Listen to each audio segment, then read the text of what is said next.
نحمدہ و نصلی علی رسول الکریم اما بعد فقد قال اللہ تعالیٰ فی الکلام المجید والفرقان الحمید فاعوذ باللہ من الشیطان الرجیم بسم اللہ الرحمن الرحیم قل هو اللہ احد اللہ الصمد لم یلد ولم یولد ولم یکن لہ کفوا احد۔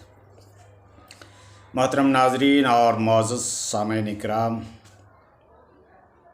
توحید پرستی اسلام کے اندر ایک بنیادی چیز ہے۔ اللہ کی وحدانیت کو پہچاننا، اللہ کی صفات کو جاننا اور یہ یقین رکھنا کہ کرنے اور دھرنے والی ذات صرف اللہ رب العزت کی ہے۔ توحید is most sensitive issue in the Islamic religion. توحید کی بہت بڑی اہمیت ہے۔ جب آپ پورے کلام پاک کو پڑھو گے تو اس کا لب لباب یہ نکلتا ہے کہ کرنے دھرنے والی ذات اللہ رب العزت کی ہے۔ اللہ جو چاہتا ہے وہی کرتا ہے۔ اللہ ہر چیز کے اوپر قادر ہے۔ اللہ ہی تمہارے گناہوں کو بخشتا ہے۔ اللہ ہی تمہیں روزی دیتا ہے۔ اللہ ہی تمہیں زندگی دیتا ہے۔ اللہ ہی تمہیں دوبارہ زندگی دے گا۔ تو پورے قرآن کا لب لباب سورہ اخلاص کے اندر ہے۔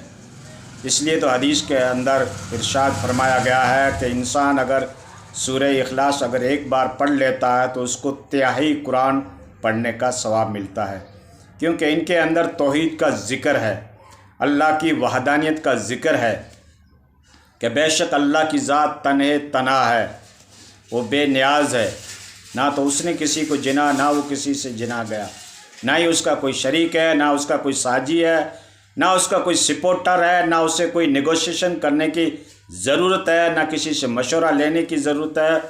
اللہ جو چاہتا ہے وہی کرتا ہے۔ یہی سورہ اخلاص کا کہنے کا مقصد ہے۔ پورے قرآن کا لب لباب خلاصہ کلام پورے کلام پاک کا سورہ اخلاص کے اندر موجود ہے۔ تو دوستو، ہمارا یہ یقین ہونا چاہیے کہ کرنے اور دھرنے والی ذات صرف اللہ رب العزت کی ہے۔ بیماریاں وہی دیتا ہے اور شفا وہی دیتا ہے۔ اولاد اللہ کے ہاتھ میں ہے۔ بڑے سے بڑا مسئلہ اللہ حل کر سکتا ہے۔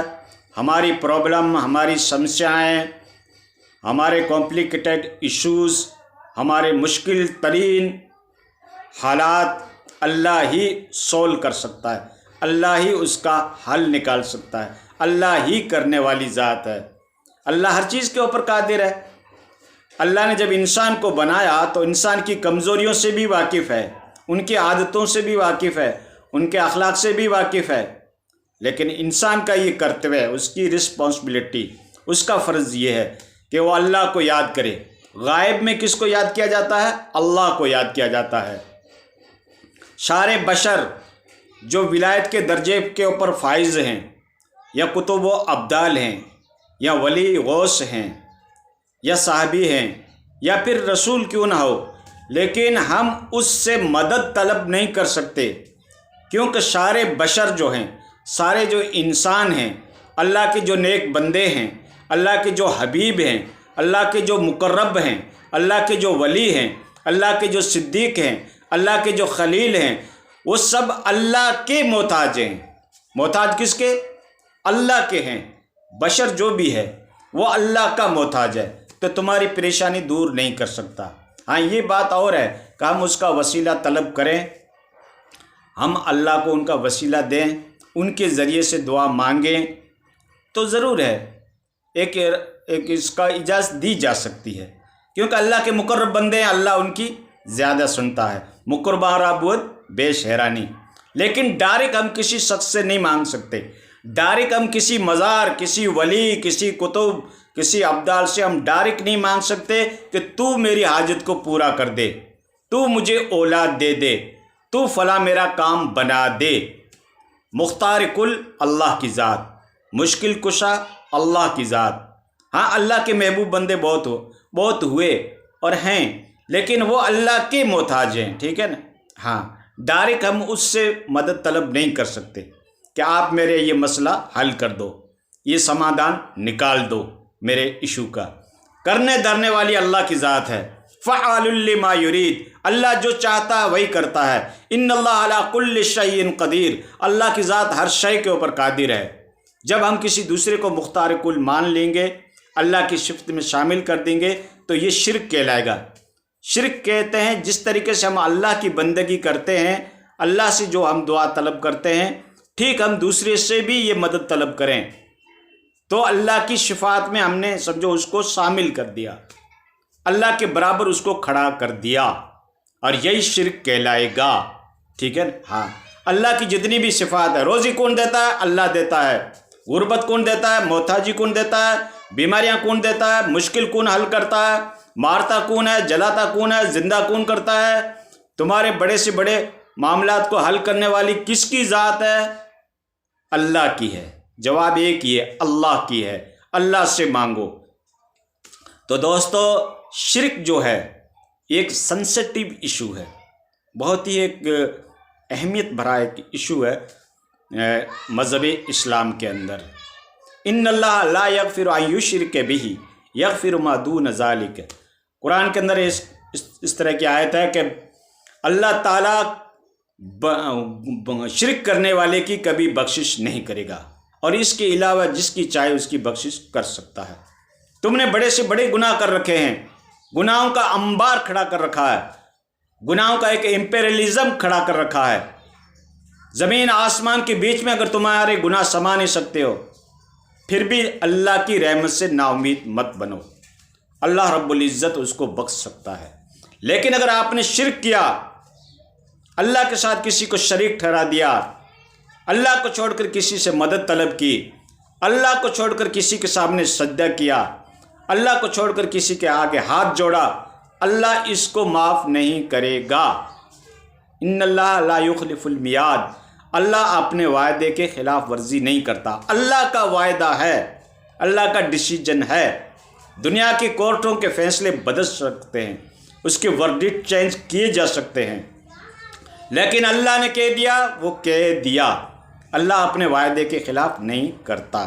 تو اللہ نے کہہ دیا کہ میں شرک کرنے والے کی بخشش نہیں کروں گا، اس کے علاوہ چاہے تمہارے کتنے بھی بڑے گناہ ہو، اللہ اس کے اوپر قادر ہے۔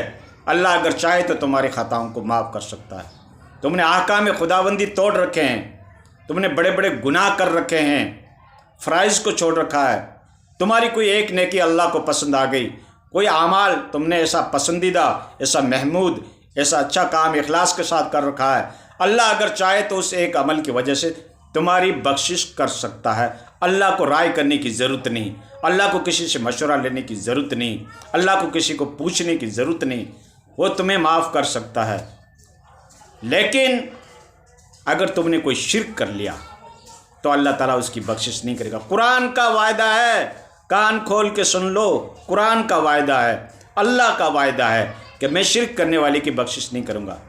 اب اگر آپ کے سامنے کئی ہزاروں مثالیں ہو کہ فلاں عالم کر رہا ہے، فلاں بزرگ کر رہا ہے، فلاں ہمارا مرید، فلاں ہمارا مرشد ایسا کام کر رہا ہے، ہم کیوں نہ کریں گے؟ دیکھو، انسان بشر ہے، انسان سے غلطیاں سرزد ہو سکتی ہے، لیکن اللہ کا وعدہ دیکھو، قرآن کو پڑھو، قرآن کی تعلیمات سے جڑو، سارے بزرگ اس کے آگے پھیل، سارے ولی اس کے آگے پھیل، اللہ کے آگے تو کسی کی نہیں چلے گی نا۔ ہاں تو خدا کا قرآن پڑھو۔ آپ نے قرآن نہیں پڑھا؟ ایاک نعبد و ایاک نستعین، اے اللہ میں تیری ہی بندگی کرتا ہوں، میں تیری ہی عبادت کرتا ہوں، و ایاک نستعین، اور تجھ ہی سے مدد طلب کرتا ہوں۔ تو دعا کس سے کرنی چاہیے؟ اللہ سے کرنی چاہیے۔ مدد کس سے طلب کرنی چاہیے؟ اللہ سے کرنی چاہیے۔ بندگی کس کی کرنی چاہیے؟ اللہ کی کرنی چاہیے۔ ایاک نعبد، یا اللہ میں تیری ہی عبادت کرتا ہوں، و ایاک نستعین، اور تجھ ہی سے مدد طلب کرتا ہوں۔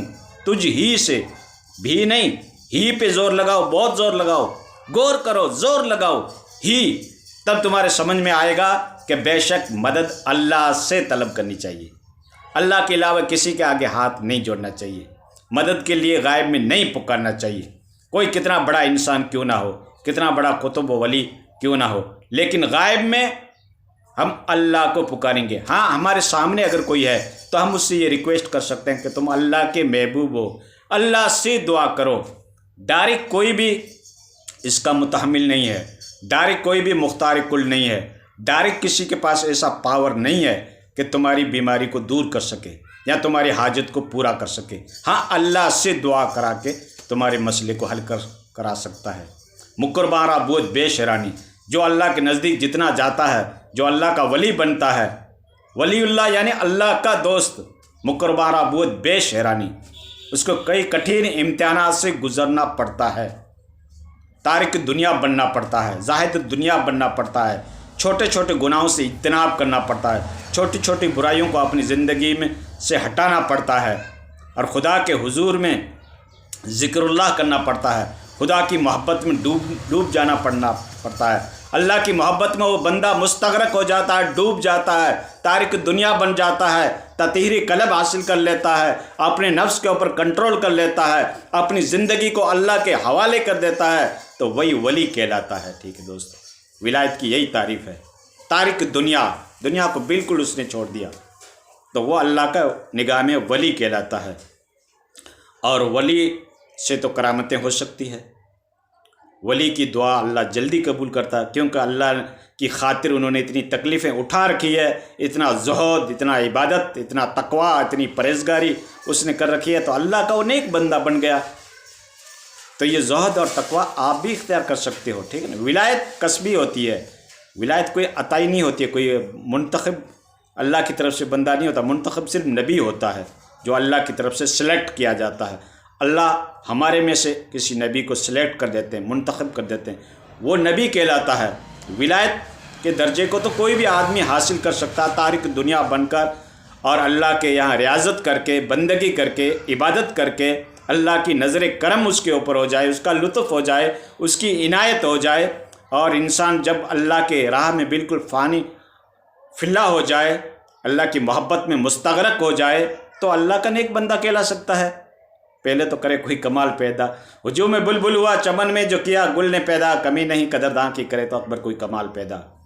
تو یہ توحید کی تعلیم تمام پیغمبروں نے دی، جتنے بھی پیغمبر آئے، پروفٹ آئے، رسول آئے، نبی آئے، میسنجر آئے، اللہ کی طرف سے جتنے بھی نیک بندے، منتخب بندے آئے، تو ان سب نے توحید کی تعلیم دی۔ لا الہ الا اللہ، نہیں ہے کوئی معبود سوائے اللہ کے، یہ تعلیم دی۔ قرآن کی بھی تمام تعلیم کا لب لباب، خلاصہ کلام قرآن کا یہ ہے کہ توحید سے جڑ جاؤ، اللہ کی وحدانیت کو پہچانو۔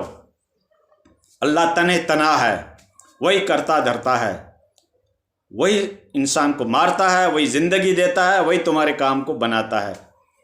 اب کہتے ہیں، کئی لوگ کہتے ہیں یار وسیلہ تو طلب کرنا پڑے گا رب تک پہنچنے کے لیے، جیسے ایک اپنی بلڈنگ کی اونچائی تک جاتے ہیں تو سیڑھیاں تو چڑھنا پڑتا ہے نا، تو وسیلہ تو لینا پڑے گا، تب جا کے ہم اللہ تک پہنچیں گے۔ ہم بزرگوں کو اس لیے مانتے ہیں تاکہ یہ اللہ کے نیک بندے، ان کا ہم وسیلہ لیتے ہیں۔ ٹھیک دوستو، وسیلے کے بارے میں آپ کہتے ہو تو نحن اقرب الیہ من حبل الورید، قرآن کہہ رہا ہے میں تمہاری سہ رگ سے بھی زیادہ قریب ہوں، یہاں سے یہاں، اس کو سہ رگ کہتے ہیں، اس سے بھی قریب ہوں۔ اللہ رب العزت خود فرما رہا ہے، اب کہاں سیڑھیاں لگاؤ گے، اب کہاں وسیلہ طلب کرو گے، اب کہاں سفارش کراؤ گے، اب کہاں ریکومنڈیشن کراؤ گے، اللہ تو تمہارے یہاں سے بھی قریب ہے۔ اور حدیث کے اندر ایک بندہ میری طرف ایک ہاتھ بڑھتا ہے، میں اس کی طرف 2 ہاتھ بڑھتا ہوں۔ اب ہوگی نا سیڑھیاں ساری پھیل، جو مثالیں دیتے ہیں نا کہ سیڑھیاں لگانی پڑے گی رب تک پہنچنے کے لیے۔ یہ کوئی دنیا داری کے اوپر آپ قیاس کر رہے ہو، یہ کوئی دنیا داری کا مسئلہ نہیں ہے، یہ اللہ وحد اللہ شریک کی شان ہے۔ جب بندہ لک کر، چھپ کر، اندھیرے میں، بھیڑ میں، گیدرنگ میں، مجموعے میں، انجمن میں، بزم میں، نخلستان میں، چمنستان میں، وادیوں میں، کہیں بھی اللہ کو اگر انسان یاد کر رہا ہے، اللہ رب العزت ڈائریکٹ اس کی فریاد کو سن رہا ہے، ڈائریکٹ سن رہا ہے، کوئی وسیلے کی ضرورت نہیں ہے، اللہ اس کی سن رہا ہے۔ تو دوستو اللہ سے مانگنا سیکھو، ٹھیک ہے، وسیلے کے میں انکار نہیں کرتا ہوں، جو نیک لوگ ہیں ان کا وسیلہ آپ دو، اللہ ان کی دعاؤں کی لاج رکھتا ہے اپنے بندوں کی، لیکن کوئی بھی شخص خود کے اندر یہ پاور نہیں رکھتا، چاہے کتنی بگ پرسنالٹی ہو، چاہے کتنی روحانی طاقت رکھنے والا اللہ کا ولی ہو، خود یہ پاور نہیں رکھتا جو تمہارا کام بنا دے۔ کرنے دھرنے والی ذات تو پھر بھی اللہ کی ہوگی، اللہ سے وہ سفارش کر سکتا ہے۔ تو غائب میں کس کو پکارنا چاہیے؟ اللہ رب العزت کو پکارنا چاہیے۔ جہاں بھی آپ پریشانی میں مبتلا ہو، اللہ کو پکارو۔ دوستو توحید کا سبجیکٹ تو بہت بڑا سبجیکٹ ہے، میں چند منٹوں میں آپ کو سمجھا نہیں سکتا، لیکن تمہارا یقین، تمہارا کانفیڈنس، تمہارا بلیف، تمہارا اعتماد، تمہارا بھروسہ، یہ ہونا چاہیے کہ کرنے اور دھرنے والی ذات صرف اللہ رب العزت کی ہے۔